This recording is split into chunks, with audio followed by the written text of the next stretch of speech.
मैं CA Jimmy Modi आप सभी के सामने एक चार्टर्ड अकाउंटेंट, एक कॉमर्स एक्सपर्ट की हैसियत से खड़ा हूँ। क्योंकि उस समय पता नहीं था, उस समय मतलब क्या बनोगे, डॉक्टर या इंजीनियर, डॉक्टर या इंजीनियर, इसके अलावा कुछ नहीं पता था। मैं ये कहना चाहता हूँ कि मैं कॉमर्स वाला हूँ, मैं बिस्कुट नहीं हूँ, मैं बिस्कुट को खाने वाला हूँ। मैं रिसोर्स नहीं हूँ, मैं रिसोर्स को काम में लेने वाला हूँ। मैं जॉब सीकर नहीं हूं, मैं जॉब प्रोवाइडर हूं। मैं स्वयं डॉक्टर नहीं हूं, लेकिन मैं हॉस्पिटल खोलकर डॉक्टर को जॉब देने वाला हूं। मैं स्वयं इंजीनियर नहीं हूं, लेकिन मैं एक प्रोजेक्ट तैयार कर इंजीनियर को जॉब देने वाला हूं। यह ताकत है एक कॉमर्स एक्सपर्ट की।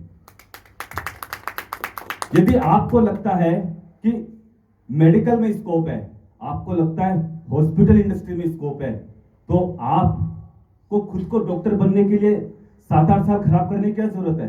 आपको खुद को डॉक्टर बनने के लिए करोड़ों रुपए खर्च करने की क्या जरूरत है? आप कॉमर्स एक्सपर्ट बनिए, आप एक हॉस्पिटल खोलिए और उसमें डॉक्टर्स को हायर कीजिए।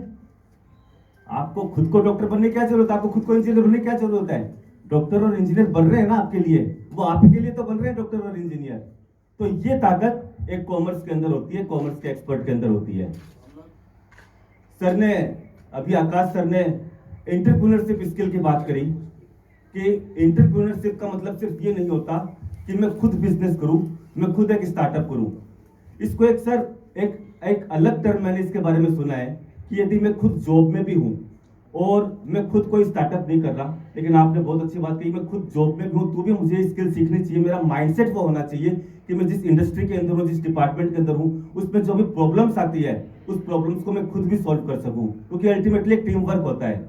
यदि किसी कंपनी को यदि कोई प्रॉफिट होता है तो सिर्फ कंपनी के बॉस को नहीं होता, कंपनी के चेयरमैन को नहीं होता, जो सब इंप्लॉइज होते हैं उन सबको भी उससे बेनिफिट होता है। तो माइंडसेट सब में होना चाहिए। तो इसके लिए टर्म जो मेरे सुनने में आई वो एक तो एंटरप्रेन्योरशिप, यानी आप खुद एंटरप्रेन्योर कर रहे हो, आप बिजनेस कर रहे हो, लेकिन जो एम्प्लॉय खुद यदि वो माइंडसेट रखता है तो उसके लिए टर्म यूज की गई इंट्राप्रेन्योरशिप। तो यहाँ इंटरप्रेन्योरशिप और इंट्राप्रेन्योरशिप दोनों के स्किल यहाँ पे सिखाए जाएंगे, ऐसा सर ने अभी अपने लास्ट स्पीच में कहा था। और इसके अलावा मैं ये कहना चाहूंगा, कुछ में मेरे पास कुछ इंटरेस्टिंग आंकड़े हैं। वैसे आप सभी को बोलना है इसलिए मैं ज्यादा टाइम भी नहीं लूंगा, लेकिन कुछ आंकड़े मेरे पास है तो मैं आपको बड़े इंटरेस्टिंग आंकड़े वो मैं आपके सामने शेयर करना चाहूंगा कि एक अगस्त 2024 में पत्रिका में भास्कर में खबर छपी थी। वो खबर ये कहती है कि इंडिया के 2 विभाग हो रहे हैं, इंडिया के 2 डिवाइडेशन हो रहे हैं। एक इंडिया सिर्फ साइंस पढ़ रहा है, यानी ज्यादातर इंडिया साइंस पढ़ रहा है, और जो दूसरा भाग है इंडिया का वो आर्ट्स और कॉमर्स पढ़ रहा है। और देखिए गुजरात की यदि हम बात करें तो गुजरात में 83% बच्चे सिर्फ आर्ट्स और कॉमर्स पढ़ रहे हैं। गुजरात में 83% सिर्फ आर्ट्स पढ़ रहे हैं। यही हालत मेघालय और पश्चिम बंगाल का भी है। और आंध्र प्रदेश की यदि बात करें तो वहां पे करीब 80% बच्चे हैं जो सिर्फ साइंस पढ़ रहे हैं। ये मतलब इसको देखकर हम कह सकते हैं कि सिर्फ भेड़ चाल है, बच्चा खुद अपने विवेक से डिसीजन नहीं ले रहा कि उसको क्या करना है। 80% आंध्र प्रदेश में यदि साइंस ले रहे हैं, मतलब कि वो जा रहा है तो मैं भी उसके पीछे जा रहा हूँ, ये भीड़ जा रही है तो मैं भी इसके पीछे जा रहा हूँ। और यदि गुजरात में 83% यदि आर्ट्स पढ़ रहे हैं, इसका मतलब और बच्चे आर्ट्स ले रहे हैं तो मैं भी आर्ट्स ले रहा हूँ। तो इस भीड़ चाल से हमें बच्चों को बचाना है। और आईसीएआई के जो पास्ट अध्यक्ष है रंजीत अग्रवाल जी, उन्होंने एक इंटरव्यू के अंदर एक बात बताई थी कि अभी देश में करीब 4 लाख क्वालिफाइड प्रोफेशनल है, चार्टर्ड अकाउंटेंट्स हैं, और देश की इकोनॉमी अभी $4 ट्रिलियन के करीब है, $4 ट्रिलियन। और आप सभी को पता है नरेंद्र मोदी जी का विजन है कि 2047 में इंडिया को डेवलप्ड नेशन बनाना है, विकसित राष्ट्र बनाना है। तो उसके लिए उस समय भारत की इकोनॉमी करीब 30 ट्रिलियन हो जाएगी, 30 ट्रिलियन। और इतनी बड़ी इकोनॉमी को संभालने के लिए करीब 30 लाख चार्टर्ड अकाउंटेंट्स की जरूरत होगी। अभी कितने सर? 4 लाख ही हैं। अभी 4 लाख। और इस 1 ट्रिलियन वृद्धि के लिए औसतन 1 लाख चार्टर्ड अकाउंटेंट हमें हर साल चाहिएंगे। अभी देश में सालाना 20,000 सीए तैयार हो रहे हैं और जरूरत है हमें साल में 1 लाख सीए की। यानी अपॉर्चुनिटीज तो खूब है, जरूरत है मार्केट में। और 25 साल पहले जो सीए का रिजल्ट 2% रहता था, अब करीब 12%, 15%, 20% से भी ऊपर रहने लग गया है। और मैं क्योंकि चार्टर्ड अकाउंटेंट हूँ और सीए की करियर काउंसलिंग के बारे में ज्यादा बोलता हूँ, तो सीए से संबंधित आंकड़े मेरे पास ज्यादा मिलेंगे।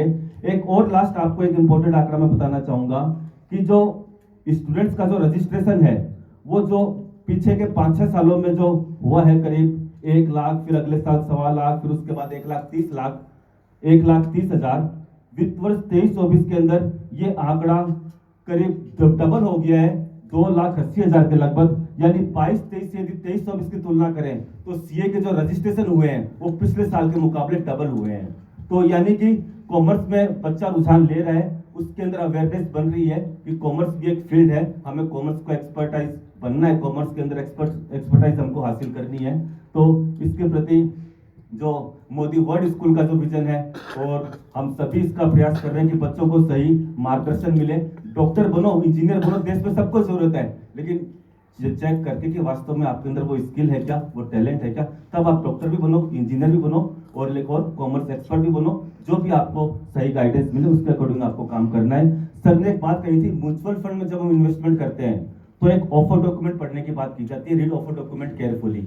इसी तरीके से एक बच्चे को जब आगे करियर का ऑप्शन सेलेक्ट करना होता है तो उसे भी ऑफर डॉक्यूमेंट, अपने करियर का जो डॉक्यूमेंट है, जो ऑप्शंस उनके पास है, वो उनकी केयरफुली स्टडी करनी चाहिए। आज मेरे को ये बहुत अच्छा आपने ये तैयार किया है, career options for non medical and non engineering students.